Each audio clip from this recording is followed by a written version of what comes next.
Hello everyone. तो कैसे हैं आप लोग?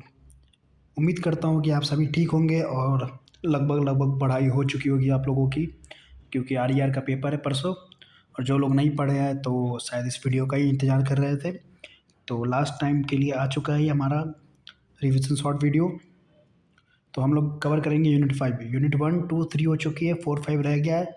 तो 5 बहुत ईजी है, पहले 5 कवर करते हैं, उसके बाद हम लोग 4 करेंगे। तो इसमें जो पहला टॉपिक है, सारे इंपॉर्टेंट टॉपिक ही है इसमें। जो हमारा पहला टॉपिक है, थोड़ा इसको रेड कलर कर लेते हैं। पहला टॉपिक है बायोमास। बायोमास आखिर होता क्या है, पहले समझते हैं इसको, फिर डायग्राम देखेंगे, फिर वर्किंग देखेंगे इसकी।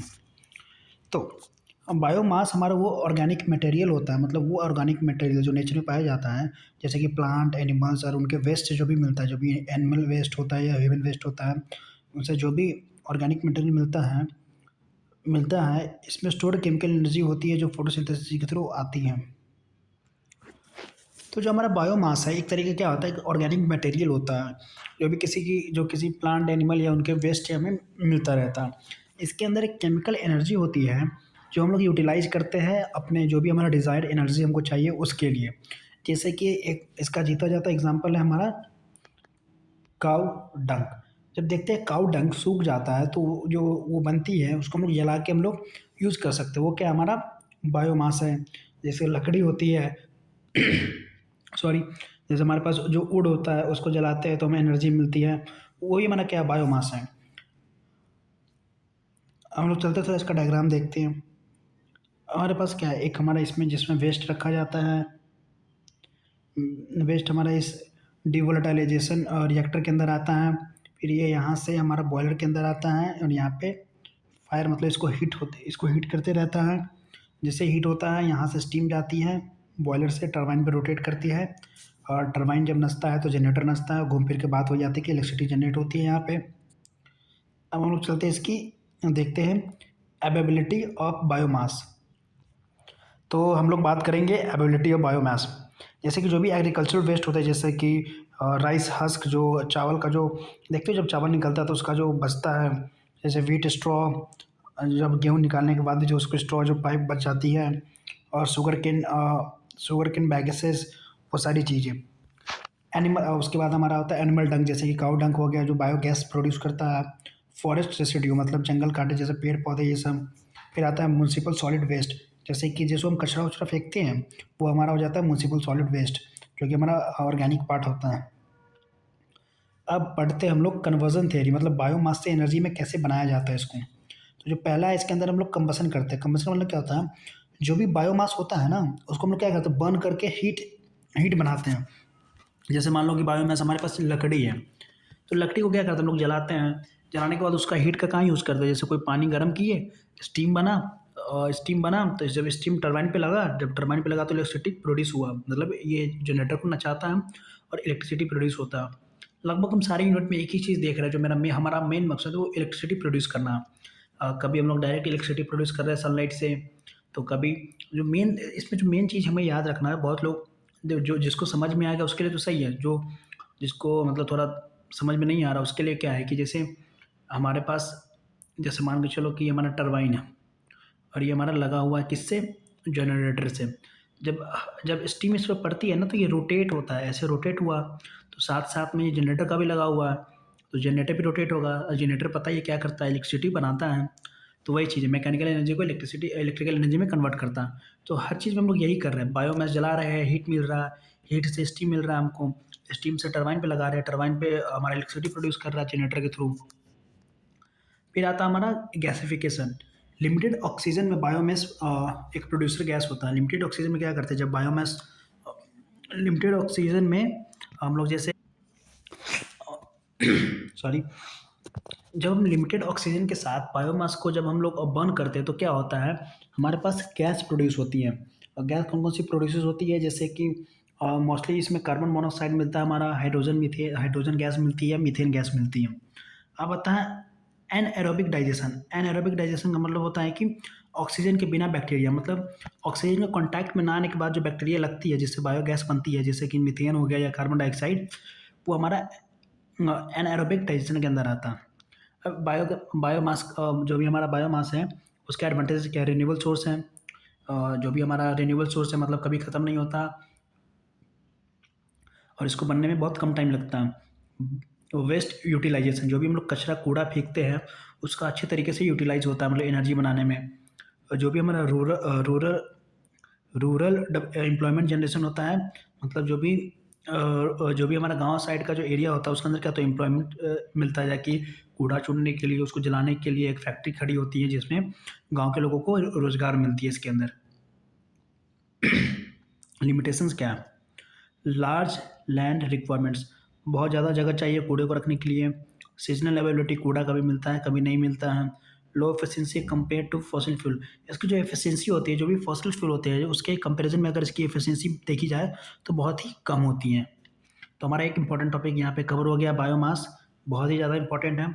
दूसरा इस पे इंपॉर्टेंट टॉपिक है हमारा ocean thermal energy conversion, OTEC, बहुत ज़्यादा इंपॉर्टेंट है। इसके OTEC डायरेक्ट पूछा जाता है और इसके टाइप्स पूछे जाते हैं, तो आपको ये सारी चीज़ें लिखनी पड़ेगी।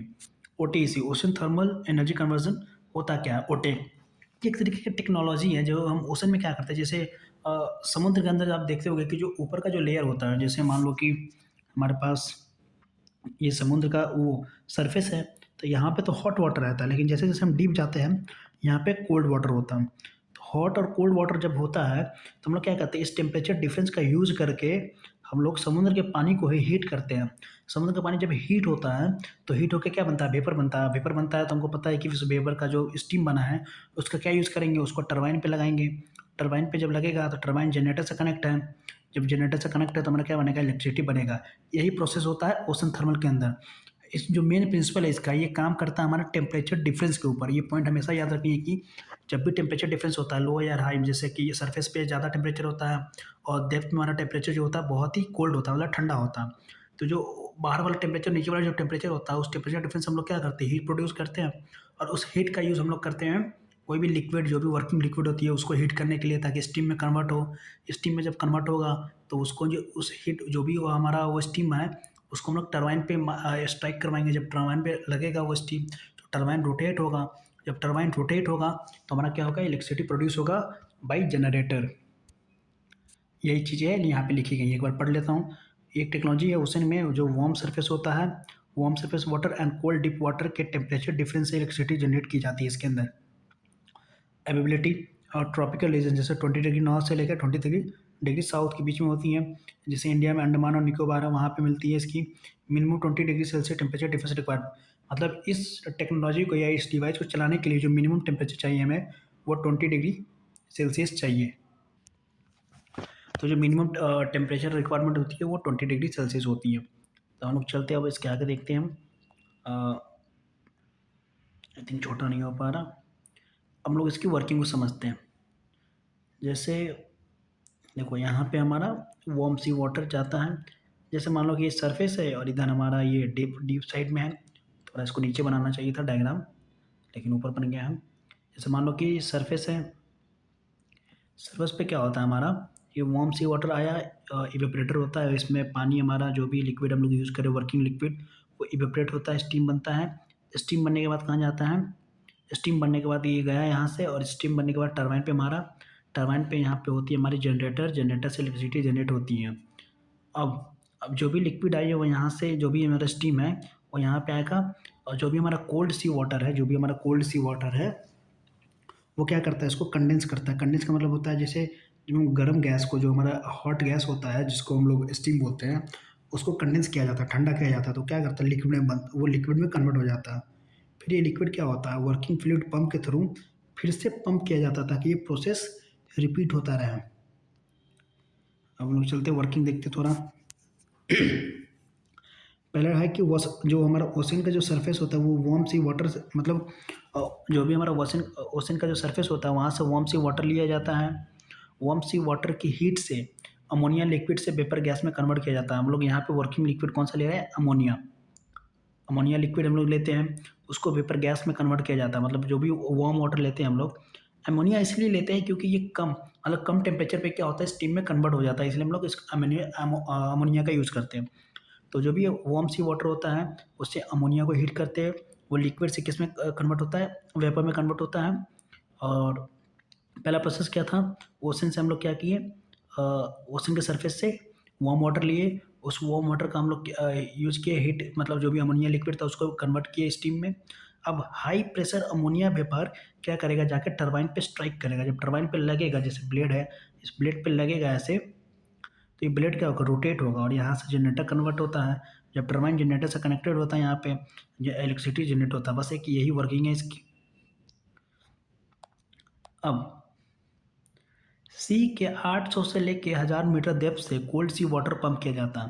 पहला प्रोसेस तो हो गया कि गर्म किया गया, अमोनिया लिक्विड को हीट किया गया, वेपर में कन्वर्ट हुआ और वो जो वेपर था टरबाइन पे स्ट्राइक किया, टरबाइन नचा, जनरेटर नचा, इलेक्ट्रिसिटी बना। अब उसके बाद की जो प्रोसेस है, जो भी हमारा सी का जो 800 से 1000 मीटर डेप्थ में, वहाँ से कोल्ड वाटर लिया जाता है। कोल्ड वाटर हम लोग वहाँ से लेते हैं। उसके बाद क्या होता है, टरबाइन से एग्जिस्ट करने के बाद जो भी हमारा अमोनिया वेपर होता है, टरबाइन से निकलने के बाद जब आता है तो कंडेंसर, मतलब कंडेंसर एक प्रोसेस होता है जिसके अंदर उस लिक्विड और जो जो गैस होती है, हमारी हॉट गैस होती है, जो भी हमारा स्टीम होता है, उसको कंडेंस करते हैं। कंडेंस करने का मतलब होता है गैस को लिक्विड में कन्वर्ट करते हैं, फिर से अमोनिया वेपर से लिक्विड में बन जाता है एंड प्रोसेस रिपीट होते रहता है। हम लोग बात करेंगे टाइप्स ऑफ ओटीसी, मतलब ocean thermal electrical electrical conversion के टाइप्स क्या क्या है। दो ही तरह के उसके होते हैं, एक होता है क्लोज साइकिल ओटीसी, एक होता है ओपन साइकिल ओटीसी। दोनों में लगभग डायग्राम सेम है। तो जो हमारा ओपन साइकिल होता है, इसमें हम लोग क्या करते हैं, ओपन साइकिल में हम लोग कोई भी जैसे अमोनिया का यूज़ कर रहे हैं तो हम लोग ओपन साइकिल में अमोनिया का यूज़ नहीं करते, जो सी वाटर होता है हम लोग उसी का यूज़ करते हैं। और क्लोज में क्या करते हैं, हम लोग अमोनिया का यूज़ करते हैं, बस यही फ़र्क है। देखो क्लोज साइकिल में कैसे काम करता है, इस टाइप में वर्किंग फ्लूइड यूज़ होता है, बॉइलिंग पॉइंट लो होता है, अमोनिया का लो होता है। इसमें लोग क्या करते हैं, वर्किंग फ्लूइड का यूज़ करते हैं। वार्म सर्फेस सी वाटर से वर्किंग फ्लूइड, जो आपने ओटीसी का पढ़ा ना, वही क्लोज साइकिल ओटीसी का ही ये वर्किंग इसमें भी लिख देंगे तो चलेगा, सेम ही है, तो एक्सप्लेन करने की कोई नीड नहीं है। लेकिन ओपन का करना बहुत ज़रूरी है, क्योंकि इसमें हम लोग कोई भी लिक्विड नहीं लेते, इसमें सी वाटर ही वर्किंग फ्लूइड होती है। इसके अंदर जो सी वाटर होता है, जो समुद्र का पानी होता है, वही हमारा वर्किंग फ्लूइड भी होता है। वार्म सी वाटर को लो प्रेशर वैक्यूम चैम्बर में डाला जाता है। जो हमारा गर्म समुद्र का जो पानी होता है, उसको लो वैक्यूम चैम्बर में डाला जाता है, जिससे क्या होता है, प्रेशर कम होने से सी वाटर वेपर बन जाता है। जब वैक्यूम चैम्बर में डाला जाता है, जो उसका जो प्रेशर होता है वो कम होता है। जब प्रेशर कम होता है तो जो सी वाटर होता है वो वेपराइज हो जाता है, स्टीम में कन्वर्ट हो जाता है। जब स्टीम में कन्वर्ट हो गया, मेरा काम क्या रहता है, मेन स्टीम में कन्वर्ट करवाना। जब स्टीम में कन्वर्ट हो गया, फिर टरबाइन पे स्ट्राइक करेगा, टरबाइन जनरेटर से कपल होता है, जनरेटर नचेगा, मैकेनिकल से इलेक्ट्रिकल एनर्जी कन्वर्ट होगा और उस इलेक्ट्रिसिटी को हम लोग यूज़ कर पाएंगे। ओपन साइकिल में यही है। तीसरा हमारा हाइब्रिड। हाइब्रिड में हमारा एक open cycle plus close cycle का कॉम्बिनेशन है। इस सिस्टम से इलेक्ट्रिसिटी प्लस डिसैलिनेटेड वाटर भी दोनों मिलते हैं। इसमें हमको इलेक्ट्रिसिटी तो मिलता ही है, साथ में डिसैलिनेटेड वाटर भी मिलता है हमको। ये सिस्टम कॉम्प्लेक्स और कॉस्टली भी है। अब हम लोग बात करेंगे परफॉर्मेंस ऑफ ओटीसी, मतलब ओटीसी का क्या क्या मतलब परफॉर्मेंस क्या है। तो ये कंटिन्यूसली जनरेट द पावर, ये क्या करता है, कंटिन्यूसली जनरेट करता है पावर, क्योंकि जो प्रोसेस होता है कि सरफेस वाटर हमारा हॉट होता है और जो डीप सी होता है वो कोल्ड होता है, वो हमेशा रहता है। इट कैन प्रोवाइड 24/7 इलेक्ट्रिसिटी, मतलब ये 24 घंटे इलेक्ट्रिसिटी प्रोवाइड कर सकता है। नो नीड ऑफ फ्यूल, कोई भी फ्यूल की ज़रूरत नहीं होती है।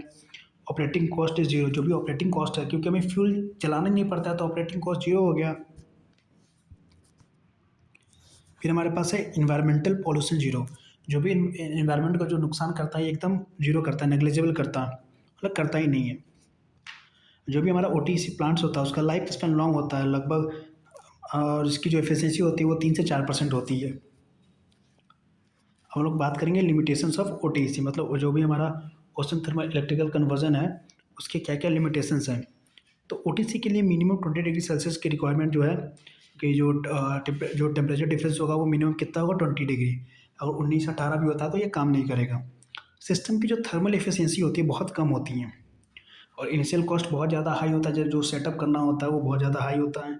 सी वाटर के कारण कोरोजन एंड बायोफाउलिंग, जैसे कि अलगाई ग्रोथ। जब देखते हैं जब एल्गी लग जाता है वहाँ पे, मतलब समुद्र के पानी की वजह से, और जो भी हमारा मेटल के जो भी हमारा मेटल का जो भी वहाँ पे हम लोग यूज़ करते हैं एज ए स्ट्रक्चर, वो क्या होता है, कोरोड होना शुरू हो जाता है। टेक्नोलॉजी अभी भी डेवलप कर रही है और एडवांस नहीं हुई है, यही सारी इसकी लिमिटेशंस है। अब हम लोग बात करेंगे नेक्स्ट टॉपिक की है जो हमारा वेस्ट रिसाइकलिंग प्लांट आखिरकार है क्या। ये क्या आता है वेस्ट रिसाइकलिंग प्लांट में, जो भी म्यूनसिपल सॉलिड वेस्ट होता है, जो हम लोग घरों में जो कूड़ा कचरा फैलाते हैं, उसको प्रोसेस करके रियूजेबल मटेरियल या एनर्जी बनाई जाती है। मतलब जब हम लोग उस कूड़े कचरे को जब प्रोसेस करते हैं तो एक रियूजेबल मटेरियल बनाते हैं जो बाद में यूज़ किया जा सके, या उससे हम लोग एनर्जी बनाते हैं या एनर्जी में कन्वर्ट करते हैं। और यहाँ पे मैंने मेंशन भी कर दिया कि म्यूनसिपल सॉलिड वेस्ट आखिर होते क्या है। वो जो भी गार्बेज या ट्रैश होता है वो होता है। अब प्रोसेस समझते हैं कि कैसे क्या होता है। बहुत इंपॉर्टेंट है इसका प्रोसेस। पहले स्टेप में क्या होता है, कलेक्शन ऑफ वेस्ट। हम लोग क्या करते हैं, घरों जाके मार्केटों में इंडस्ट्री से क्या करते हैं, कूड़े कचरों को कलेक्ट करते हैं पहले। जब हम लोग कूड़े कचरे को कलेक्ट करते हैं तो दूसरा हमारा स्टेप आता है सिग्रीगेशन। सिग्रीगेशन का मतलब क्या होता है, वेस्ट को डिवाइड करना डिफरेंट कैटेगरीज में। सिग्रीगेशन एक प्रोसेस होता है जिसमें जो भी हमारा वेस्ट होता है उसको अलग अलग कैटेगरीज में हम लोग बांट के रखते हैं। जैसे आपने देखा होगा कि गीला गीला कचरा इधर रखे, सूखा कचरा इधर रखे, उसी टाइप का होता है। उस प्रोसेस को ही सिग्रीगेशन बोलते हैं। जो भी मेरा बायोडिग्रेडेबल वेस्ट होता है उसको एक कैटेगरी में रखते हैं। नॉन बायोडिग्रेडेबल होता है उसको एक में रखते हैं। जो हजार्डस वेस्ट होता है उसको एक में रखते हैं। बायोडिग्रेडेबल का मतलब होता है जो नेचर में डिजॉल्व हो जाए। नॉन बायोडिग्रेडेबल का मतलब होता है जैसे कि पॉलीथीन हो गया, प्लास्टिक हो गया, ये सब और नेचुरली डिजॉल्व नहीं होते हैं, तो ये हमारा नॉन बायोडिग्रेडेबल हो गया। हजार्डस का मतलब होता है कि जो नुकसानदायक है लोगों के लिए या लोगों के हेल्थ के लिए या नेचर के लिए। थर्ड स्टेप है इसका प्रोसेसिंग ऑफ बायोडिग्रेडेबल वेस्ट। जो भी हमारा बायोडिग्रेडेबल वेस्ट होता है उसको हम लोग प्रोसेस करते हैं। और जो भी नॉन बायोडिग्रेडेबल होता है, देखो यहाँ पे समझते हैं अच्छे से। जो भी बायोडिग्रेडेबल वेस्ट होता है उसको प्रोसेस किया जाता है, मतलब उसको कंपोजिट के लिए सेंड किया जाता है। और जो नॉन नॉन बायोडिग्रेडेबल होता है जैसे वेस्ट, जैसे कि प्लास्टिक हो गया, मेटल हो गया, ग्लास हो गया, ये नेचर में डिजॉल्व नहीं होते हैं, तो इनको फिर से रिसाइकल किया जाता है ताकि इसको दोबारा यूज किया जा सके। जैसे अगर प्लास्टिक है तो उसको मेल्ट किया जाता है और फिर से रिसेप करके एक नया चीज़ बनाया जाता है। मेटल है तो उसको मेल्ट करके फिर से रीयूज़ किया जाता है। ग्लास है तो उसको क्रश करके फिर से उसको रिमोल्ड किया जाता है हीट करके। अब हम लोग देखेंगे जो हमारा है पांचवा स्टेप, लास्ट स्टेप, कि वेस्ट से हम लोग एनर्जी कैसे बनाते हैं जो वेस्ट रिसाइकिल नहीं हो सकता। देखो ऊपर वाली प्रोसेस थी कि हमको रिसाइकिल करना है, रीयूज़ करना, जो भी करना। अब ऐसी वेस्ट जो रिसाइकिल नहीं हो सकती तो उसको हम लोग क्या करते हैं, उससे उसे हम लोग क्या करते हैं, इंसिनरेटर में बर्न किया जाता है। इंसिनरेटर एक तरीके का चैम्बर होता है जिसके अंदर हम लोग बर्न करते हैं। जब बर्न करते हैं तो हमको क्या मिलता है, हीट। हीट से क्या मिलेगा, स्टीम। मतलब जब कोई लिक्विड को हम लोग उस पर डालेंगे, सिंपल से समझो कि जैसे नीचे चूल्हा गैस चलाते हो, कुकर में जैसे मान लो पानी डाल दिए हो, तो जो ऊपर सीटी बजती है वो स्टीम ही निकलती है। तो आपने आप कभी वहाँ पे हाथ लगा के देखना, जो ऊपर वाली जो होती है उसको निकाल के वहाँ पे हाथ लगाना, देखना आपके कितना प्रेशर होता है। तो वैसे ही काम करता है, स्टीम जनरेट होती है, स्टीम टरबाइन को रोटेट करती है और टरबाइन इलेक्ट्रिसिटी बनाता है। अब हम लोग इसके एडवांटेज देखेंगे। Solid waste volume significantly reduce हो जाता है। जैसे जो कूड़ा कचरा बाहर फेंका रहता है वो धीरे धीरे कम हो जाते हैं। और इन्वायरमेंट में जो पॉल्यूशन होता है उसको रिड्यूस करता है ये। एनर्जी एंड रिसोर्सेज रिकवर होते हैं, जो भी एनर्जी या रिसोर्सेज उसको रिकवर किया जाता है। लैंडफिल रिक्वायरमेंट्स रिड्यूस होती हैं और एम्प्लॉयमेंट अपॉर्चुनिटीज़ क्रिएट होती है, क्योंकि बेचारे कूड़े कचरे को इकट्ठा करके जो प्रोसेसिंग होता है उन सब चीज़ों में एक एम्प्लॉयमेंट मिल सकती है। इससे सिटी जो भी हमारा शहर होता है वो क्लीन होता है और हाइजीनिक बनी रहती है। अब लिमिटेशन देखते हैं बेस्ट रिसाइकलिंग का। इनिशियल सेटअप तो बहुत ज़्यादा हाई होता है इसका। प्रॉपर सेग्रीगेशन ना हो तो एफिशिएंसी कम हो जाती है। अगर हम सही तरीके से अगर कूड़े को ना छाँटें तो एफिशिएंसी इसकी बहुत कम हो जाती है। Skill man power and technology की रिक्वायरमेंट होती है, मतलब ऐसे लोग जिनको सारा चीज़ आता हो। फिर हम लोग इंसिनेटर जो चैम्बर चलाते हैं उसमें एयर पोल्यूशन का रिस्क होता है। पब्लिक अवेयरनेस की कमी एक मेजर प्रॉब्लम है, और इसमें पब्लिक अवेयरनेस की भी कमी बहुत एक मेजर है। लोगों को ये जागरूक करना होगा कि लोग जो भी कूड़ा कचरा होता है उसको सही तरीके से यूज़ करें, या अगर बाहर कहीं फेंक भी रहे तो अच्छी जगह पर फेंके जहाँ पे डस्टबिन लगाओ। तो इसमें जो प्रोसेस होता है यहाँ पे डायग्राम की मदद से लिखा गया है। और वेस्ट कलेक्शन, फिर सेग्रीगेशन का मतलब होता है डिवाइड करना, बायोडिग्रेडेबल, नॉन बायोडिग्रेडेबल, हजार्डस में। फिर उसको कंपोजिट किया जाता है। फिर रिसाइकलिंग यूनिट होती है। फिर वेस्ट टू एनर्जी में कन्वर्ट करती है जो रिसाइकिल नहीं हो पाती। और उसके बाद बाकी जो भी होता है लैंडफिल। लैंडफिल का मतलब जहाँ पे गड्ढे होते हैं रोड बनाने में, और जो भी गड्ढा होता है उसको भरने के लिए हम लोग कूड़ा कचरा का यूज़ करते हैं। तो यूनिट 5 लगभग जो भी मेरे ख्याल से इंपॉर्टेंट थी वो कवर हो चुकी है। इसमें 2 टॉपिक और है, एक वेव एनर्जी और एक टाइडल एनर्जी।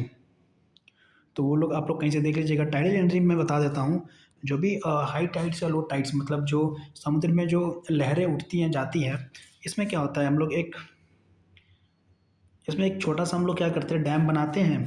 तो जैसे मान लो कि जब डैम बनाए, मान लो कि वाटर का फ्लो ऐसे है, जैसे एग्जांपल से समझाता हूँ। और जो भी हमारा टाइडल एनर्जी है, जैसे टाइडल एनर्जी मान लो कि समुद्र का पानी है।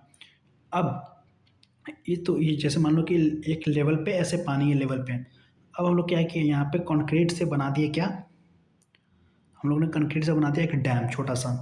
और जब डैम बनाया तो इसको अच्छे से बनाते हैं। अब हम लोग जैसे मान लो कि ये समुद्र है, ये बना हमारा डैम, ये समुद्र का पानी है। अब जो देखो इस लेवल पे तो समुद्र पानी, जैसे ही डैम आया तो यहाँ पे पानी रुकना शुरू हुआ, तो पानी जब रुकना शुरू हुआ तो ऊपर तक जाएगा। तो इस साइड में जो प्रेशर होगा पानी का, डैम क्या करता है, पानी को यहाँ तक स्टोर करता है जब तक ऊपर ना भर जाए। तो इधर पानी का प्रेशर बढ़ गया और यहाँ पे क्या हो गया, ये कम हो गया। अब यहाँ पे क्या करते हैं, छोटा सा एक रास्ता पानी को फ्लो करने के लिए रोकते हैं, और यहाँ पे हम लोग क्या करते हैं, टरबाइन को लगा देते हैं। जब यहाँ से ऐसे पानी क्रॉस करता है तो टरबाइन रोटेट होता है, इलेक्ट्रिसिटी प्रोड्यूस होती है। और यहाँ पे दो पोल्स होते हैं जिसके थ्रू क्या होता है, इलेक्ट्रिसिटी ट्रांसफर होती है। टाइडल एनर्जी में यही होती है। अब इसका कुछ एडवांटेज है। एडवांटेज ये कि रिन्यूएबल सोर्सेज ऑफ एनर्जी होती है, नेचर को हार्म नहीं करता। और लिमिटेशन यही है कि कंटिन्यूअस इलेक्ट्रिसिटी प्रोड्यूस नहीं करता, और इसकी एफिशिएंसी भी ज़्यादा नहीं होती है in comparison to other devices. तो यही है बस। वेव एनर्जी में पता है कि जो वेव्स का जो मूवमेंट होता है उससे हम लोग क्या करते हैं, ओशन का जो वेव्स होते हैं उससे हम लोग इलेक्ट्रिसिटी को कन्वर्ट करते हैं। तो यूनिट 5 यहाँ पे कवर होता है, यूनिट 4 भी बहुत ही जल्दी आ जाएगा। नोट्स के लिए सिंपली जाइए AKTU रैंकर्स .in पे। जैसे जाएंगे आपको नेविगेशन बार में एक मिलेगा हमारा प्रीमियम नोट्स का सेक्शन, आप वहाँ पे नोट्स बाय कर सकते हैं। मिलते हैं फिर नेक्स्ट वीडियो में।